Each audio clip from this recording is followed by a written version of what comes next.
സ്വാലിഹത്തുകളായ പെണ്ണുങ്ങൾ എന്ന് പറഞ്ഞാൽ ഖാനിതാത്തുൻ, ഒതുക്കമുള്ള പെണ്ണുങ്ങളാകുന്നു, അടക്കമുള്ള പെണ്ണുങ്ങളാകുന്നു. അവർ കൃത്യമായി അവരുടെ സൂക്ഷിക്കേണ്ട കാര്യങ്ങളൊക്കെ സൂക്ഷിക്കുന്ന പെണ്ണുങ്ങളാകുന്നു.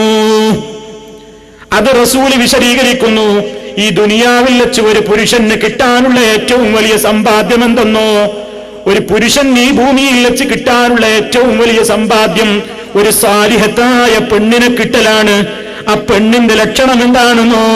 ഖൈറുൻ നിസാ, പെണ്ണുങ്ങളുടെ കൂട്ടത്തിൽ ഖൈറായ പെണ്ണാരെന്നോ? മൻ ഇദാ നളർത ഇലൈഹാ സർറത്ക, നീ അവളെ നോക്കിയാൽ അവൾ നിന്നെ സന്തോഷിപ്പിക്കും. നീ അവളെ നോക്കിയാൽ അവൾ നിന്നെ വെറുപ്പിക്കല്ല, അവൾ നിന്നെ സന്തോഷിപ്പിക്കും.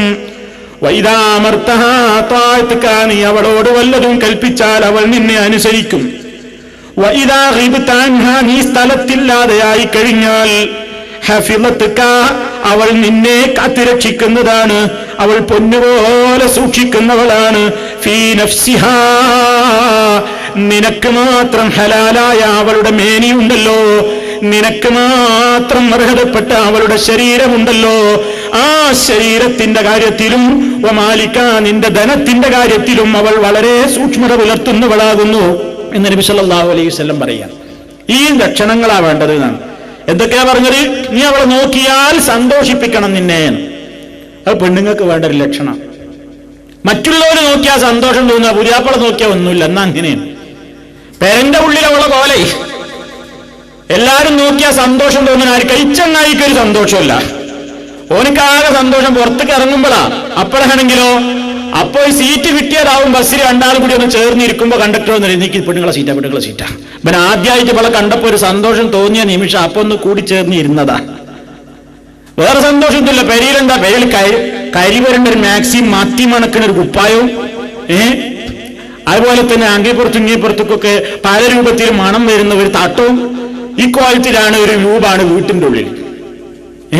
പുറത്തിറങ്ങിയാലോ, പുറത്തേക്ക് ഇറങ്ങിയ നല്ല നന്നായിട്ട് ഇങ്ങനെ സർറത്തൊക്കെ ആരെയാ സന്തോഷിപ്പിക്കുന്നത്? മറ്റുള്ളവനെ സന്തോഷിപ്പിക്കുക. അവിടെ ഇങ്ങനെ പൗഡറൊക്കെ ഇട്ട്, കൺമഷിയൊക്കെ പരട്ടി, ലിപ്സ്റ്റിക് ഒക്കെ ഇട്ട്, ക്യൂടെക്സ് ഒക്കെ തേച്ച്, പിന്നൊന്ന് അങ്ങട്ടാക്കി, റൂഷ്, മസ്കാര, എന്തൊക്കെ ഒരുപാട് പേരുകളിലുള്ള സുഗന്ധ വർദ്ധിനികളുണ്ട്.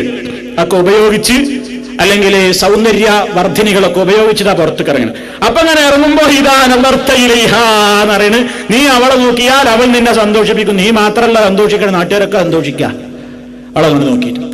അത് വേണ്ട. പെണ്ണിന് വേണ്ടി പുരുഷൻ ഒരുങ്ങണം, പുരുഷന് വേണ്ടി പെണ്ണ് ഒരുങ്ങണം. അത് എവിടെയാ? പുറത്തല്ല, അകത്ത്.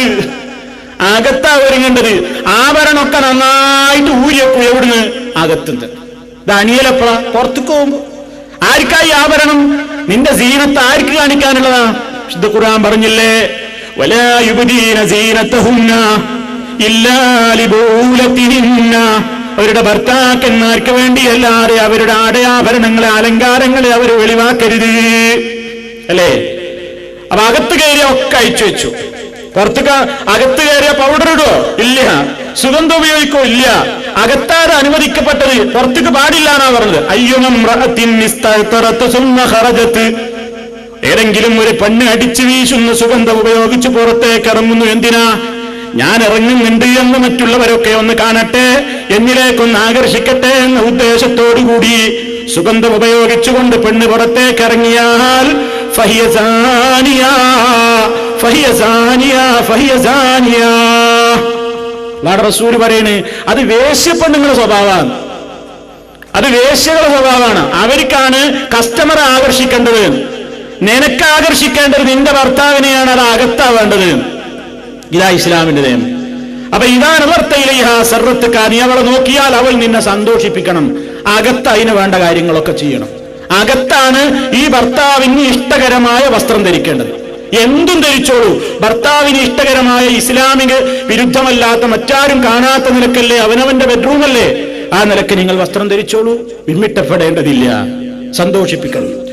അതുപോലെ തന്നെ ഭർത്താവിന്റെ കാര്യം ഇങ്ങോട്ടും അങ്ങനെ തന്നെയാണ്. ഭർത്താവിന് ഇങ്ങനെ നടക്കുന്നത് ഭാര്യമാർക്ക് അഭിപ്രായം ഉണ്ടാവും വീട്ടിൽ.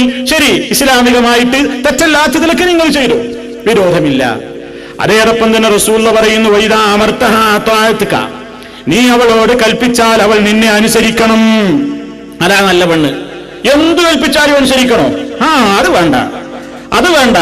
ലാ താഅത ലിമഖ്ലൂഖിൻ ഫീ മഅസിയത്തിൽ ഖാലിഖി, ഖാലിഖായ അല്ലാഹുവിനെ ധിക്കരിച്ചുകൊണ്ട് ഒരു മഖ്ലൂഖിനെയും ഒരാണും ഒരു പെണ്ണും അനുസരിച്ചു പോകരുത്. അതും പഠിച്ചു വെക്കണം പെണ്ണുങ്ങള്. ഭർത്താക്കന്മാർ നിങ്ങൾക്കെതിരെ ഹദീസ് ഓതും. എന്താ ഹദീസ് ഓതുക? നല്ല പെണ്ണിന്റെ ലക്ഷണം അല്ലാഹുവിന്റെ റസൂല് പറഞ്ഞത് ഇദാ അമർതഹാ താഅതുക, ഞാൻ കൽപ്പിച്ച അനുസരിക്കണം എന്നാ. നിക്കി മൗലവി എവിടെ? ഇങ്ങോട്ട് ഹദീസ് ഓതുമ്പോ മൗലവിച്ച് ഇങ്ങോട്ട് ഓടിക്കൊടുക്കണം. നിങ്ങളവിടെ നിക്കി. അങ്ങേപ്പുറത്ത് വേറെ ഹദീസുണ്ട്, ലാ താഅത ലിമഖ്ലൂഖിൻ, ഒരു മഖ്ലൂഖിനെയും അനുസരിച്ചു പോകരുത് ഫീ മഅസിയത്തിൽ ഖാലിഖി, ഖാലിഖായ അല്ലാഹുവിനെ ധിക്കരിച്ചുകൊണ്ട് ഒരു മഖ്ലൂഖിനെയും അനുസരിക്കരുത് എന്നാ അല്ലാഹു പറഞ്ഞത്. അങ്ങോട്ട് ഹദീസ് ഓതും, ഞാൻ അങ്ങോട്ട് പോകും അല്ലേ? തെറ്റായ ഒരു കാര്യത്തിന് വേണ്ടി ഭർത്താവ് ഭാര്യയോട് പറഞ്ഞാൽ അനുസരിക്കരുത്.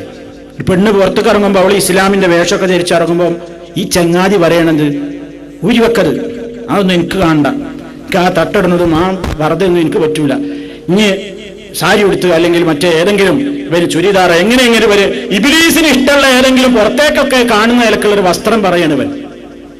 ഈ പെണ്ണൊരിക്കലും അനുസരിക്കാൻ പാടില്ല, അനുസരിക്കാൻ പാടില്ല. ഭർത്താവൊക്കെ തന്നെ അത് വേറെ വിഷയം, അനുസരിച്ചു പോകരുത്. അള്ളാഹുവിനോടാണ് കടപ്പാടുള്ളത്. ലാ താഅത ലിമഖ്ലൂഖിൻ ഫീ മഅസിയത്തിൽ ഖാലിഖി, ഖാലിഖായ അള്ളാഹുവിനെ ധിക്കരിച്ചുകൊണ്ട് ഒരു മഖ്ലൂഖിനെയും അനുസരിച്ചു പോകരുത്. അള്ളാഹ്ക്ക് വെറുപ്പുള്ള ഒരു കാര്യവും ഭർത്താവ് പറഞ്ഞാൽ അനുസരിച്ചു പോകരുത്. റൂമിന്റെ അകത്ത് വെച്ചാണെങ്കിലും പുറത്തു വെച്ചാണെങ്കിലും എവിടെയാണെങ്കിലും ഇസ്ലാം വിരോധിച്ച ഒരു ബന്ധത്തിന് നിർബന്ധിച്ചാൽ പാടില്ലാത്തതാണ്, പാടില്ല. വളരെ കൃത്യമായി അത് പഠിച്ചു വെക്കണം. ലാ താഅത ലിമഖ്ലൂഖിൻ ഫീ മഅസിയത്തിൽ ഖാലിഖി. പിന്നെ പറയുന്നത് വൈദാ ഗിബ്ത അൻഹാ ഹഫിളതക ഫീ നഫ്സിഹാ വമാലികാ, നീ സ്ഥലത്തില്ലാതെയായാൽ നിന്റെ പെണ്ണ് അവളുടെ ശരീരവും നിന്റെ ധനവും അവൾ പൊന്നുപോലെ സൂക്ഷിക്കും. അത് നല്ല പെണ്ണിന്റെ ലക്ഷണമാണ്. അവളെ സംസാരത്തിൽ വരെ അത് പ്രകടമാവും. പെണ്ണുങ്ങളോട് എന്താ പറഞ്ഞു തരിയോ? വേറൊരാൾ സംസാരിക്കുമ്പോ വരെ വലാ തഖ്ലഅന ബിൽ ഖൗലി, വാക്കിൽ തേൻ പുരട്ടി സംസാരിച്ചു പോകരുത്. അങ്ങനെ സംസാരിക്കുമ്പോണ്ടല്ലോ ആവശ്യമില്ലാതെ ഇങ്ങനെ കൂടുതലൊന്ന് മയക്കി സംസാരിക്കുക, അത് വേണ്ട. എന്താ കുഴപ്പം? ഹൃദയത്തിൽ രോഗമുള്ള ചില മാനസിക രോഗികളുണ്ടാവും. ആ മാനസിക രോഗികൾക്ക് ഇത് കേട്ടാ എന്തെങ്കിലും തോന്നിപ്പോവും. അങ്ങനത്തെ വർത്താനം പറയരുത് എന്ന് വിചാരിച്ചു അവിടെ കടിച്ചു കീറുന്ന വർത്താനം പറയണമെന്ന അല്ല. വഖുൽന ഖൗലൻ മഅറൂഫാ, സദാചാരത്തിന് നിരക്കുന്ന നിലക്ക് നല്ല സംസാരങ്ങൾ അവർ സംസാരിക്കട്ടെ. അഹിതമായിട്ടൊന്നും പറയരുത്. ആ ശൈലിയും ആ സംസാരവും സ്വരമൊക്കെ ശ്രദ്ധിക്കണം.